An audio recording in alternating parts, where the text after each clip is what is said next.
Buenos días, en esta ocasión tenemos el gusto de dar esta plática que es de aceros para moldes de inyección y sobre todo las propiedades o las técnicas de caracterización más ampliamente usadas. Vamos a abarcar, por supuesto, los temas de fundición y los temas de tratamientos térmicos. Esta plática está dirigida, va a ser presentada por su servidor, Raúl Pérez Bustamante, el doctor Hugo Arcos Gutiérrez, que les va a hablar sobre los procesos de fundición. La doctora María Cruz Hernández les va a hablar sobre lo que son tratamientos térmicos. Y por último, el doctor Víctor Hugo Mercado les va a hablar sobre lo que son las técnicas de caracterización más comúnmente utilizadas en aceros, sobre todo considerando cuando estamos hablando de temas de investigación, que es algo muy, muy interesante. Muy bien, voy comenzando con la introducción. Y esta es una diapositiva realmente muy interesante.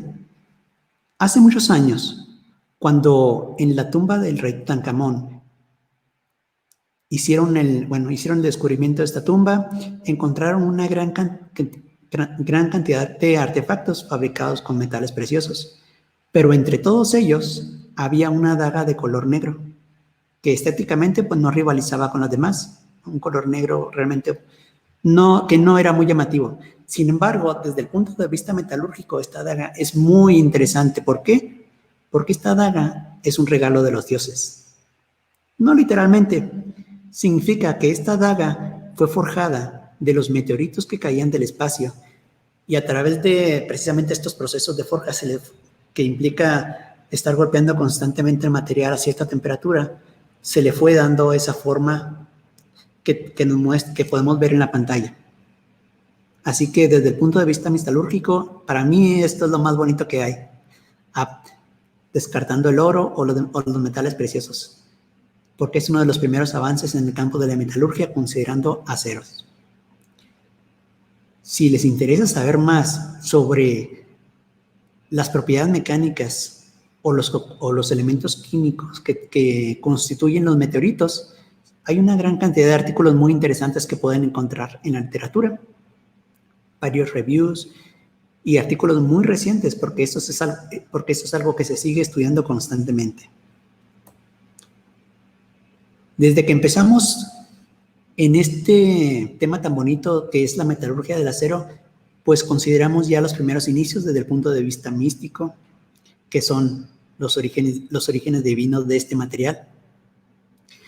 Y hemos llegado hasta hoy en día, varios cientos de años después, donde los procesos metalúrgicos nos han permitido construir ciudades enteras a partir del mismo material base que es el hierro y, por supuesto, la adición de carbono que lo convierte en acero.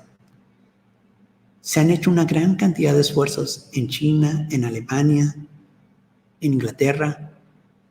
Anteriormente, cuando se fabricaba el hierro, no se tenía el hierro polado, no se tenía un control en la cantidad de carbono que estaba presente en este material. Era bien difícil saber qué tanto carbono estábamos adicionando. Le podíamos agregar más, pero quitarlo era una complicación. Y para agregar esa cantidad de carbono, no se agregaban bajas concentraciones de material. A veces, para fabricar este hierro, se tenían que devastar bosques enteros para conseguir el carbono que podíamos introducir en este metal. Por supuesto, más adelante se hicieron procesos más eficientes y se dejó afortunadamente de recurrir a esta fuente de carbono. Para aquellos de nosotros que nos encanta la metalurgia, sobre todo en las espadas, pues saben que Inglaterra, España y sobre todo Japón ha hecho avances muy interesantes en el campo de la metalurgia para este tipo de aplicaciones. Pero fue en Inglaterra donde Henry Bessemer se le ocurrió introducir una lanza de aire por la parte inferior de un horno. Lo que ocurrió ahí fue que casi hizo explotar la planta. Fue algo muy interesante, peligroso sobre todo. Pero consideremos que lo que hizo él fue el procedimiento moderno que se utiliza hoy en día para hacer la reducción del acero y poder tener esa cantidad de metal en la concentración que a nosotros nos interesa. Allí intervienen una serie de reacciones químicas relacionadas con el dióxido de carbono. En fin, es algo bastante complicado que el tiempo que tenemos no nos da para explicarlo. Pero a través de ese proceso se podía reducir la cantidad de carbono presente en el hierro. Después, lo que se hace ahí es introducir elementos salientes. Y finalmente llegamos hasta lo que es hoy en día la industria moderna del acero. Pero entonces, ¿qué es el acero? El acero, como lo mencionábamos anteriormente, ha hecho posible que las ciudades en las que vivimos hayan sido construidas. Debemos de considerar que antes de estos métodos de refinación, antes de que existiera este material, las construcciones eran de ladrillos. Pero imagínense construir una estructura de ladrillos de 5 pisos, de 10 pisos, de 20 pisos. Las bases tendrían que ser enormes, el peso de la estructura tendría que ser algo que ni siquiera deberíamos de imaginarnos, es algo terrible. El acero ha hecho posible que construyamos de manera vertical sobre todo de una manera muy eficiente. Simplemente la imagen que vemos aquí, que corresponde a Dubái, donde están los edificios más grandes del mundo y que están sustentados por la industria del acero. Volviendo a la pregunta original, ¿qué es el acero? El acero es cuando adicionamos una concentración de de carbono, que está entre el 0.2 y el 2.1% en peso. Más allá de estas concentraciones, encontramos una clasificación completamente distinta que no es conveniente que abarquemos en estos pocos minutos de los que disponemos. Pero adicionalmente a esa concentración de carbono, tenemos elementos salientes que podemos ir adicionando y que nos van cambiando las propiedades de los materiales. Podemos adicionar cobalto, cobre, níquel, cromo, en fin. Cada uno de ellos nos aporta diferentes características de nuestro material, diferentes propiedades mecánicas, o lo afecta de una y otra manera. ¿Cómo? Veámoslo en esta tabla. Imagínense que agregamos silicio. ¿Qué le pasa al acero? Aumenta la dureza, aumenta su resistencia, aumenta su límite elástico, pero reduce su valor de impacto, reduce la formación de carburos. Son datos que tenemos que tener muy en cuenta al momento de trabajar con estos metales. Así es que cuando estamos diseñando estas aleaciones, es muy importante que consideremos el efecto de los materiales salientes sobre nuestro acero y sobre todo qué propiedades son las que a nosotros nos interesa controlar. Si a veces nos interesa mejorar la ductilidad de este material, nos interesa mejorar la dureza, nos interesa mejorar su resistencia a altas temperaturas. En este caso tenemos muchas opciones disponibles. Así es que es algo que debemos de considerar y que se sigue haciendo todos los días en los laboratorios. Y esto es algo muy importante porque esfuerzos muy grandes se hacen en todo el mundo para poder mejorar este material. La investigación sobre los aceros no se ha detenido, aunque hoy en día tengamos presente que hay materiales que tienen características muy interesantes, como las aleaciones de aluminio, las aleaciones de titanio, las de magnesio, los materiales compuestos. En fin, el acero sigue avanzando en su investigación y en sus aplicaciones. Prueba de ello son los moldes de inyección, los troqueles y los herramientales. Y poniendo como un ejemplo el molde de inyección, hay características que nos interesan mucho controlar: su durabilidad, su resistencia a la corrosión, su conductividad. Esto es para los ciclos de producción, el brillo. Aquellos electrodomésticos que están en nuestras cocinas tienen superficies muy pulidas, pero eso significa que la cara del molde de inyección que está en contacto con la parte plástica debe de tener un pulido muy alto y de hecho deben de ser capaces de reflejar su imagen. Deben de ser dúctiles, maleables y muy resistentes a la tensión, a los impactos, porque estos moldes están sujetos no solamente a cientos ni a miles de ciclos de producción, están sujetos a cientos de miles y a veces hasta millones. La producción de estos materiales es muy interesante y de esto nos va a hablar nuestro compañero, el doctor Hugo Arcos. Adelante, Hugo. Muchas gracias, doctor Raúl. Bueno, yo voy a hablarles acerca de la producción del acero mediante procesos siderúrgicos. Y bueno, comenzaremos con una breve introducción, ya que pues, en la actualidad el campo de la ciencia metalúrgica se ha desarrollado enormemente, de tal manera que, bueno, el tema se puede estudiar de la siguiente manera. Primeramente está lo que es la metalurgia extractiva, que es, corresponde a la rama que estudia la extracción de los metales de la corteza terrestre, es decir, partimos de la mina hasta obtener el mineral que nos interesa, ¿no? Separado. Pero nosotros nos vamos a enfocar en este caso a lo que es la metalurgia de los procesos, en este caso procesos siderúrgicos, en los cuales pues se estudia tanto la aleación, el formado y el tratamiento térmico subsecuente de los metales. Y por otro lado también está lo que es la metalurgia física, que es la sección que trata principalmente de la estructura cristalina de los metales y sus aleaciones y de su efecto sobre las propiedades físicas y mecánicas, tema que tocará el compañero Víctor Hugo, el doctor Víctor Hugo. Y bueno, continuamos. También tenemos el hierro y bueno, entre sus principales minerales, de los cuales se obtiene la mayor cantidad de hierro, es la magnetita, ¿sí? Seguida de la hematita, que contiene de 40 a 65% de hierro, ¿sí? Finalmente está la limonita y otros tipos de mineral que son hidróxidos de hierro, que contienen de 20 a 55% de hierro. Y finalmente está la siderita, que tiene muy bajos contenidos de hierro.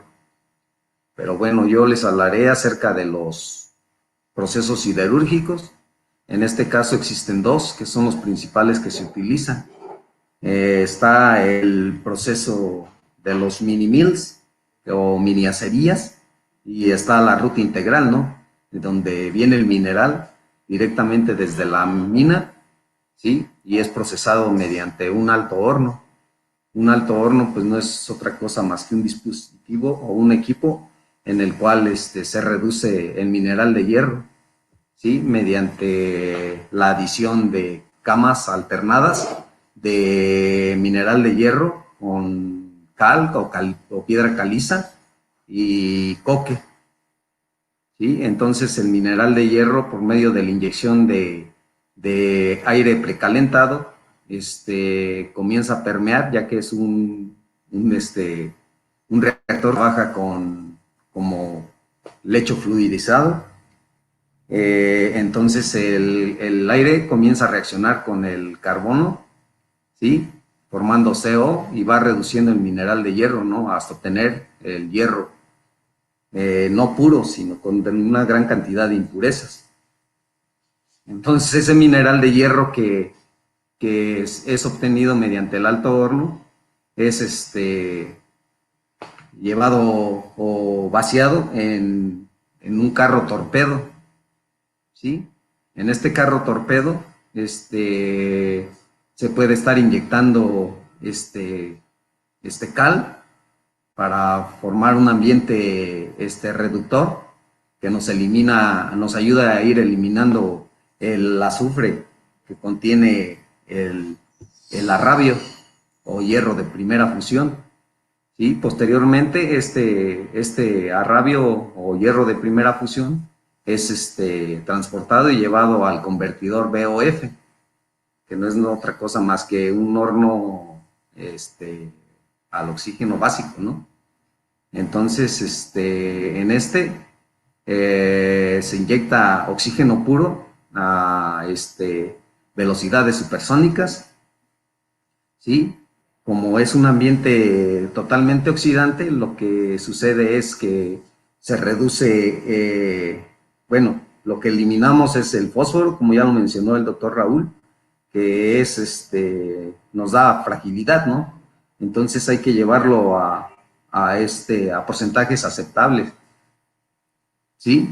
La otra cosa es que también se elimina en gran cantidad el silicio, ya que trae mucho silicio también el hierro de primera fusión.